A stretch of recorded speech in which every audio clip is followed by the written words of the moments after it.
Assalamualaikum warahmatullahi wabarakatuh.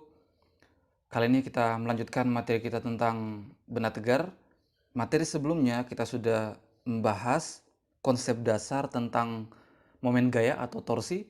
Kita juga sudah belajar merumuskan persamaannya, ya. Kali ini kita akan bahas contoh soal. Jadi, saya sarankan untuk menonton dulu video yang sebelumnya ya tentang konsep dasarnya dan juga persamaannya. Nah, karena itu sangat penting ya untuk dipahami agar bisa menjawab contoh soal yang akan kita bahas ini ya. Oke. Soal pertama, sebuah cakram berjari-jari 30 cm berputar pada poros mendatar. Di sekeliling cakram dililitkan seutas tali. Ujung tali ditarik dengan gaya yang besarnya tetap 20 Newton. Besar momen gaya pada cakram adalah, oke, kita tuliskan yang diketahui ya. Sebelum itu kita gambarkan dulu ya. Jadi menggambarkan ini sangat penting ya, karena nanti di situ kita bisa melihat arah gayanya, kemudian juga R-nya dan juga sudutnya yang mana ya. Itu sangat penting. Jadi biasakan kalau menyelesaikan soal-soal seperti ini ya, kita coba gambarkan dulu ya sebelum lebih jauh, maka kita gambarkan dulu. Oke. Oke. Cakramnya seperti ini ya, kemudian berjari-jari ya. Nah, di mana di sumbu putarnya tepat di tengah, di poros ya. Ini kan berputar pada sebuah poros mendatar. Jadi sumbu putarnya di tengah. Nah, penentuan sumbu putar ini sangat penting karena itu nanti menentukan R-nya ya. Nah, R itu kan adalah jarak ya antara titik bekerjanya gaya ke sumbu putarnya. Jadi itu sangat penting ya. Oke, sumbu putarnya tepat di tengah, kemudian ya dililitkan tali. Nah, ada gaya yang eh, ini eh, ujung tali ditarik dengan gaya. Jadi misalkan ini ujung talinya, kemudian ditarik gaya seperti ini ya. Jadi ada gaya F yang menarik cakram atau menarik ujung talinya seperti ini ya, sehingga cakram akan berputar seperti ini, melawan atau berlawanan arah jarum jam. Seperti itu ya. Oke. Jadi gayanya seperti ini. Nah, maka kita tuliskan bahwa R adalah jarak dari titik bekerjanya gaya ya ke pusat rotasi atau sumbu putarnya. Jadi dari sini titik bekerjanya kayak gaya ke sini, ya kan? Jadi ini R ya. Oke. Kemudian berikutnya setelah kita tentukan F dan R-nya, kemudian sudutnya, ya kan? Sudutnya. Nah, sudut yang terbentuk antara R dan F. Nah, untuk menggambarkan sudut sebagaimana telah kita belajar di materi sebelumnya kan, ini kan R dan F ini kan vektor, ya. Nah, maka untuk menuliskan sudutnya, kita harus hubungkan pangkalnya. Ya, jadi kalau pangkalnya berarti kita tuliskan vektor R begini, ya kan? Tanda panah di sini. Ini kita sudah bahas di materi sebelumnya ya. R-nya ke sini, pangkalnya di sini dihubungkan dengan pangkal F, maka disinilah sudut yang terbentuk, ya. Bukan di sini, bukan di sini ya, tapi di sini, ya. Begitu cara menggambarkan sudut. Jadi kedua pangkal dari vektor ya itu dihubungkan, kemudian dari situ ditarik sudutnya seperti ini ya, karena R itu arahnya ke sana maka kita hubungkan seperti ini ya. Ini sudutnya, jadi sudutnya siku-siku ya 90 derajat. Jadi sudut yang terbentuk antara R dan F atau antara vektor R dan vektor F adalah 90 derajat. Oke, kita sudah menyelesaikan gambarnya, setelah itu kita uh, menyelesaikan secara matematis. Kita tuliskan yang diketahui bahwa cakram berjari-jari R besar jari-jarinya, yaitu sama dengan R ini, ya kan? Jadi jari-jari sama dengan R kecil ini, yaitu jarak dari titik bekerjanya gaya ke pusat rotasi, ya kan? Jadi jari-jari sama dengan R kecil, sama 30 cm. Nah, ini kita harus ubah ke meter karena opsinya di sini dalam meter. Ya, ini tidak ada S ini ya, dalam meter. Oke. Kita ubah ke meter jadi bagi 100 ya, 0,30 meter. Nah, F-nya 20 Newton. Nah, berikutnya kita mau mencari besar momen gaya. Jadi besarnya ya. Oke. Kan sebagaimana telah kita pelajari di materi sebelumnya, ada vektor, ada besarnya, ya kan? Nah, kalau vektor, vektor dari torsi, ya kan? Yaitu R cross F, ya kan? Jadi kalau R dan F itu berada di bidang XY, ya. Nah, maka torsinya, kan kita crosskan, torsinya berada di sumbu Z, ya kan? Kalau putarannya berlawanan arah jarum jam, maka torsinya ya arahnya ke atas, yaitu ke sumbu Z positif, ya kan? Kita sudah bahas di materi sebelumnya. Nah, di sini kita mencari besar. Nah, maka besar persamaannya seperti ini, ya kan? Besar torka sama dengan besar R kali besar F kali sin sudut yang terbentuk antara R dan F, yaitu ini. Ini ya, ini. Sebelah sini. Kita misalkan theta, ya. Nah, R-nya ini, F-nya ini sin theta sin 90, ya kan? Yaitu 1, maka tinggal seperti ini. Maka ini hasilnya adalah, ini kan 3,0 kali 2 ya, yaitu 6,0 Newton meter. Jadi inilah besar torkanya. Soal kedua ya, nah ada gaya F1, F2, F3, F4 bekerja pada batang ABCD. Ya, ini batangnya. Ini gayanya ya. Oke, jika massa batang diabaikan, maka nilai momen gaya terhadap titik A adalah, nah kita mau cari nilai momen gaya terhadap titik A. Terhadap titik A artinya titik A itu pada kasus ini diposisikan sebagai sumbu putar atau pusat rotasi. Ya, jadi kalau di soal ini adalah nilai momen gaya terhadap titik A, artinya titik A di situ diposisikan sebagai pusat rotasi, ya. Nah, itu penting karena nanti akan memengaruhi nilai R-nya, ya kan? R adalah jarak dari titik bekerjanya gaya ke pusat rotasi, ya kan? Atau ke titik A. Di sini ada 4 gaya. Oke. Nah, di sini untuk gaya F3 atau F1 yang ke atas ini, ya, atau F3 lah katakanlah, F3 ya.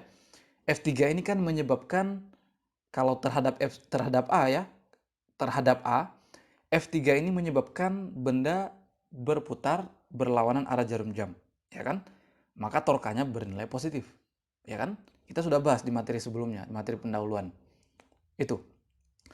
Nah, sedangkan ini untuk F4 dan F2, ya kan? F4 dan F2 terhadap titik A, ya kan? Itu menyebabkan benda atau batang berputar searah jarum jam. Atau torkanya, ya. Ya, F3 kenapa positif? Ya kan, torkanya positif. Kenapa searah jarum jam torkanya positif? Karena secara vektor yang telah kita pelajari di materi sebelumnya, arah torkanya itu ke atas, ke Z positif. Nah, sedangkan untuk F3, F2 dan F4 ini ya, yang menyebabkan benda ini berputar searah jarum jam, ya, arah torkanya ke bawah, ya, menuju Z negatif. Maka torkanya negatif. Oke. Kenapa bisa begitu? Kita sebelum membahas itu kita bahas dulu yang berlawanan, yang searah jarum jam, ya kan? Kalau yang berlawanan kan kita sudah bahas tadi ya, atau di materi pendahuluan juga, itu yang berlawanan arah jarum jam. Nah, sekarang yang searah jarum jam. Yang searah jarum jam, misalkan di sini sumbu putarnya, maka gayanya harus ke bawah, ya kan? Supaya searah jarum jam. Nah, kita tuliskan lagi. Ini kan gayanya ke sini, maka vektor R, ini kan R-nya kan dari sini ke sini ya. Titik bekerjanya gaya ke sumbu putar besar R.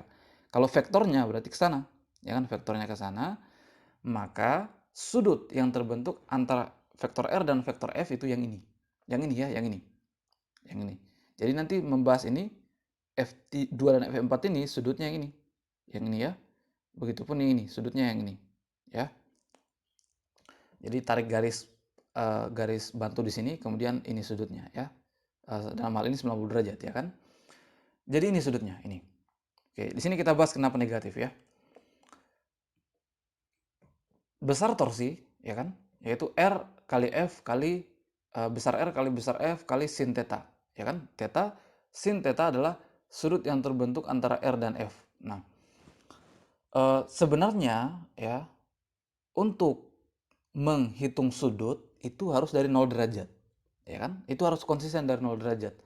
Maka harusnya theta ini dari sini ke sini. Dari sini ke sini. Ya kan? Jadi theta ini dari sini 0 derajat ke sini. Ya kan, theta ini.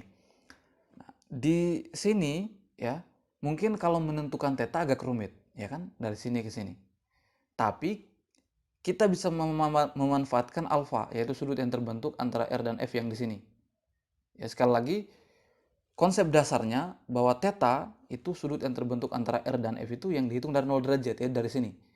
Nah, sampai ke sini, itu theta. Tapi dalam kasus-kasus tertentu menentukan itu sulit. Atau terkadang yang diketahui itu malah yang sebelah sini. Nah, maka kita bisa menggunakan itu. Kita bisa menggunakan alfa untuk menentukan theta. Nah, caranya theta ini kan ya, theta ini dari sini ke sini itu sama dengan 360 derajat kurang alfa. Ya kan? 360 derajat kurang alfa, maka kita dapatkan theta, yaitu dari sini ke sini, ya kan? Nah, maka tetanya kita ganti 360 derajat kurang alfa. Tujuannya tadi karena kita tidak tahu theta, kita tahu alfa, maka kita bisa ubah seperti itu. Nah, sin 360 derajat kurang alfa, ya, sin 360 derajat kurang alfa itu sama dengan min sin alfa. Ya kan? Min sin alfa. Maka bisa kita ubah seperti ini, min RF sin alfa. Ya, jadi negatif hasilnya. Ya, maka torsinya jadi negatif. Jadi yang ya, kita bisa simpulkan bahwa yang berlawanan arah jarum jam torsinya positif karena menuju X positif, Z positif arah torsinya yang kita sudah bahas di materi sebelumnya. Sedangkan yang searah jarum jam itu torsinya bernilai negatif atau arahnya ke Z negatif, ya, arah torsinya. Ini min ya. Jadi kalau theta kita tidak tahu, kita bisa menggunakan alfa dengan catatan nanti minus ya. Oke, seperti itu. Sekarang kita jawab soalnya. Nah, kita mau cari torsi di titik A. Jadi A diposisikan sebagai sumbu putarnya. Karena di sini ada 4 gaya, maka ada torsi 1 tambah torsi 2 tambah torsi 3 tambah torsi 4. Ya kan? Dijumlahkan secara keseluruhan. Ada 4 gaya, torsi 1, torsi 2, torsi 3, torsi 4. Ya, jadi ada gaya F1 itu maka menghasilkan torsi 1, begitupun seterusnya sampai torsi keempat. Ya, untuk torsi 1 ya, yaitu F, ya kan? F1 kali R1 kali sin theta, theta 1, ya kan? R, jarak dari titik bekerjanya gaya ke sumbu putar 0, ya kan? Ini kan 0. Karena R di situ di titik A, sumbu putarnya juga di titik A, maka 0. Jadi torsi 1 0, ya kan? Jadi F kali R, R-nya 0, F kali 0 ya 0. Torsi 2, ya kan? Torsi 2. Nah, ini torsi 2 ini kan ditarik terhadap A, maka menyebabkan putarannya searah jarum jam. Maka negatif. Ya kan? Maka negatif. Oke. Negatif. Tadi kan yang kita sudah bahas tadi, negatif. Ya, R kali F, ya R-nya. Nah, R-nya dari sini ke sini kan 2, ya kan? Jarak dari titik bekerjanya gaya ke sumbu putar yaitu 2. Kali F, F-nya 4, 2 kali 4 sin sudut yang terbentuk harusnya kan ini ya, tapi kita bisa pakai ini dengan cara dikasih minus kan, ya kan? Pakai sudut yang ini yaitu 90 derajat tegak lurus kan? Torsi 3 tambah ya, torsi 3 menyebabkan putaran benda berlawanan arah jarum jam, maka positif, ya kan? Positif. 3 ya, R-nya kan dari sini, dari C ke A, yaitu 3, ya kan? 1 tambah 2, 3 kali 5, F-nya, sin 90 derajat. Nah, 90-nya yang ini ya, 90 derajat. Kurang, ya, kurang. Nah, kenapa kurang? Karena ini, F4 menyebabkan putaran benda searah jarum jam. Ya kan? Jadi yang searah itu negatif, torsinya negatif. Kurang, R-nya yaitu dari D ke A, yaitu 6, ya kan? 6 kali F4 yaitu 10. 6 kali 10 sin 90 derajat. Ini kan 90 derajat, pasang garis bantu, kemudian sudutnya siku-siku 90 derajat. Oke, itu persamaannya. Ya, sekarang kita selesaikan. Ini ya 0, min 8, sin 90 kan 1 ya, min 8 tambah sin 91, 15 ya kan? Sin 91 min 6 kali 10 ya min 60. Ini min 68 tambah 15, ya kan? Yaitu min 53 Newton meter. Jadi inilah hasilnya, min 53 Newton meter. Min ini menunjukkan bahwa arah putaran benda itu searah jarum jam, ya, searah jarum jam. Oke, ini 53 Newton meter. Oke, ini nilainya 53, arahnya min ini yaitu searah jarum jam ya. Soal berikutnya. Nah, ini sebuah gaya F ya, ini dalam bentuk vektor 5i tambah 9j. 5 yaitu komponennya i vektor satuan, ya kan? Dalam kasus ini i vektor satuan yang mewakili arah x, j vektor satuan yang mewakili arah y. Seperti itu kan? Berarti ini fx, ini fy. Jadi fx-nya 5, fy-nya 9, ya kan? Mempunyai lengan momen ya atau R tadi yaitu AI tambah 2J. meter terhadap satu titik poros. Nah, ini vektor I dan J berturut-turut vektor satuan X dan Y pada koordinat kartesian. Bila besar momen yang dilakukan oleh gaya terhadap titik poros 26 Nm, tentukan nilai A. Kita tulis yang diketahui, F itu R ya. Nah, besar torsi yaitu 26 Nm. Jadi ini besar ya. Ini vektor, sedangkan ini diketahui pada soal yaitu besarnya. Maka kita tulis besarnya, ya ini tidak lagi dicetak tebal ya, artinya besarnya. Vektor itu kan bisa digambarkan tanda panah di atas atau dicetak tebal ya, ditulis tebal. Ini besarnya 26 Nm. Jadi sekali lagi ini besar ya, bukan vektor tapi besar. Nah, kalau vektor ya harus ada komponennya, harus ada arahnya ya kan. Ini besar. Kita mau cari A, yaitu ini ya, Rx ini, Rx, yaitu komponen R pada arah X ya. Oke, maka secara vektor yang telah kita bahas di materi sebelumnya, materi pendahuluan, bahwa torka sama dengan R cross F, ya kan? Nah, maka kita masukkan R-nya ini cross F, ya kan? Untuk perkalian vektor kan ada perkalian dot dan perkalian cross. Itu kalian sudah dipelajari, materi ini sudah dipelajari, materi vektor sudah dipelajari sejak kelas 10, ya kan? Ada di fisika vektor ya, ada juga di matematika, yang lebih banyaknya di matematika ya. Jadi tidak perlu lagi saya jelaskan di sini ya kan, karena sudah dilewati. Ini kan materi kelas 11 semester 1 ya kan, sedangkan vektor kelas 10. Oke, jadi saya anggap kalian sudah paham ya. Kalau belum ya silahkan dipelajari lagi materi vektor. Saya kira tidak susah ya. Oke. Ini perkalian cross. Nah, untuk perkalian cross ya ada beberapa cara. Di sini saya tunjukkan salah satu cara saja. Nah, kita perkalikan sebagaimana perkalian biasa. Jadi AI cross 5I tambah AI cross 9J tambah 2J cross 5I tambah 2J cross 9J. Seperti itu ya. AI cross 5I, A kali yang dicrosskan itu adalah vektor satuannya. Cross kan perkalian vektor, maka yang diperkalikan ya vektor satuannya itu ya kan. Berarti ini AI cross 5I, A kali 5 ya 5A. I cross I adalah 0. Ya, maka jadi 0I. Tambah AI cross 9J. Ya. A kali 9 ya 9A. I cross J adalah K, ya kan? I cross J adalah K.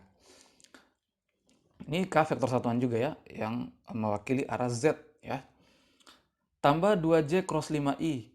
2 kali 5 10. J cross I min K. Jadi kalau I cross J adalah K, sebaliknya J cross I adalah min K ya.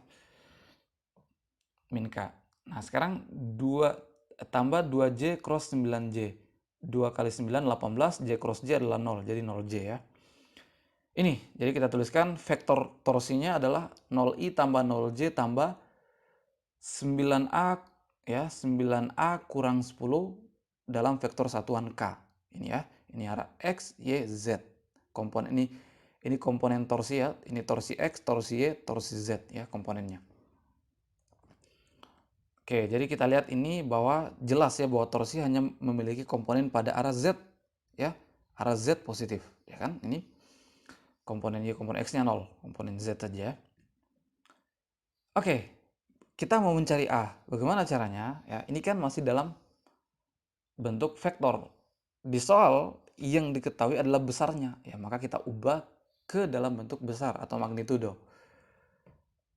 Ya, bahwa besar torsi, besar vektor kan persamaannya seperti ini ya. Masing-masing komponennya dikuadratkan kemudian dijumlahkan dalam akar kuadrat. Seperti itu kan kalau mau mencari besar vektor. Nah, maka ya di sini torka X kan 0, torka Y juga 0, ya kan? Ini salah ya. Ini harusnya Z ini ya. Ini torka Z. Ini sekali lagi ini X, ini Y, ini Z ya. Komponen Z yaitu 9A kurang 10, 9A kurang 10 ini ya. Ini 0 maka tersisa tinggal ini 9A kurang 10 kuadrat dalam akar kuadrat. Maka ini 0, kuadratnya ini bisa saling menghilangkan dengan akarnya kan. Maka menjadi torsinya kita ganti 26 karena sudah besar ya kan. Tinggal ini persamaan ini kan 0, ini 0. Maka tinggal torka sama dengan torka Z. Karena kuadratnya saling menghilangkan dengan akarnya ya. Torka sama dengan torka Z. Kita ganti torkanya 26, torka Z-nya ini, komponennya kan, komponen Z-nya 9A kurang 10 ya, 9A kurang 10. Maka 26A ya, seperti itu. Maka 9A ini pindah ruas ke kiri jadi 36 ya. Maka A sama dengan 36 bagi 9, yaitu 4, ya kan? Jadi A ini atau Rx, komponen R pada arah X, ya, yaitu 4. Ya, inilah hasilnya.